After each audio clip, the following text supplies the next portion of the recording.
as a Bucks fan, what are your thoughts on the Dame era? Just bad luck, Yeah. really. Just bad luck. Some unfortunate injuries, and for whatever reason, they seem like they were chill personally, but just their styles just never really worked like they could have or should have. But I think there was just a lot of bad luck. Like Chris was so done by you know what I mean, by the end of it. Giannis had a couple of bad injuries. Obviously, Dame had some really untimely injuries, not even including like just a blood clot, that kind of thing. He was out before that, I think. Just bad luck. Looking back, I reckon we still make that trade like 9 times out of 10. It just like sometimes it just doesn't work out. And also the expectation was so high. Basically, everyone's like, unless you make a really deep run, which is code for unless you make it to the finals, it's a complete waste. Well, it wasn't. Like, they still played good. We had some fun basketball. Like, we still had a couple of mad, like, Dame time winners, which was sick. But yeah, bad luck. What's your take?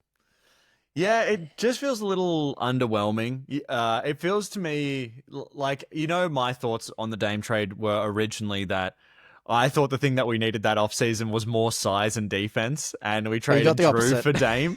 So I was never purely for it, just because I thought we had Chris Middleton, who did a little bit of what Dame was supposed to be doing anyway. So I was like, we can maybe patch this together. Obviously, Chris was injured a lot, so and I could understand us making the trade to try and keep Giannis, but I never loved it. And I think, we did have some cool moments, and there was certain quarters when it was clicking that it looked ridiculously good. Like you'd sometimes see a third quarter where we just whip a team and they would be, and you'd be like, oh wow, this is really good. And then in that start of the fourth quarter, all of a sudden it's back to ISO ball, and you go, what are you doing? It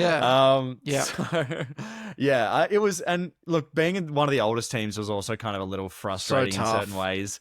So I don't mind that we've taken this new direction, and I know that a lot of people were trashing the Bucks for like, oh, now this is going to be on your cap for the next couple of years, but I really think that this is just actually setting up the team to go forward. I think that it gives them flexibility. Like, say Giannis is like, you know what, this isn't it. Not that I think he'd say that, but if he did say that, there's a lot of options still on the table for how this team could build out and become a different team.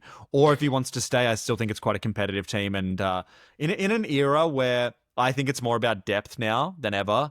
It's not just about multiple stars and just kind of role players. I actually think we're actually in a way better position than I thought we were going to be in. So, big thumb up to John Horst, who has copped a beating on this podcast in the past. He's copped a beating from the broader Bucks community as well, both in real life and online.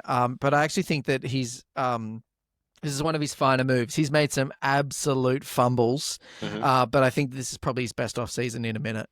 So, I'm keen. I'm actually really excited for the season to start, and I'm really excited. Like, October just feels so far away.